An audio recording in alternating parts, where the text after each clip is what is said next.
কঠোর হুঁশিয়ারি দিলেন নরেন্দ্র মোদী। কলকাতার আরজিকর কাণ্ডে উত্তাল গোটা ভারত। দোষীদের বিচারের দাবি ভারত জুড়ে রাস্তায় নেমেছে বিক্ষোভকারীরা। এবার স্বয়ং ভারতের প্রধানমন্ত্রী নরেন্দ্র মোদী মেয়েদের উপর হওয়া নির্যাতনের প্রতিবাদে কড়া বার্তা দিলেন। মোদী বলেছেন, মেয়েদের বিরুদ্ধে যারা অন্যায় করেন তাদের শাস্তি পাওয়া উচিত।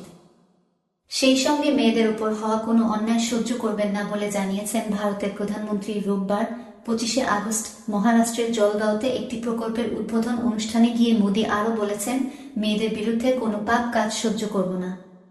অপরাধীদের কঠিন সাজা নিশ্চিত করব।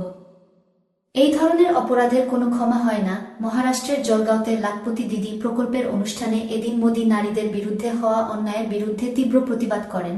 গত 9 আগস্ট আরজিকর হাসপাতালে তরুণী চিকিৎসককে ধর্ষণ এবং খুন করা হয়।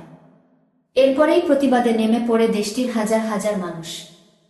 ঘটনার পর এক সিভিক ভলেন্টিয়ার গ্রেপ্তার হওয়ার পরও জনরোষ কমেনি। এই ঘটনার নিরপেক্ষ তদন্ত, ন্যায় বিচার, দোষীর শাস্তি এবং হাসপাতালে নিরাপত্তা সহ বেশ কয়েকটা দাবি নিয়ে প্রতিবাদে যোগ দেন নিহত চিকিৎসকের কলেজের সহপাঠী এবং অন্যান্য জুনিয়র চিকিৎসকরা।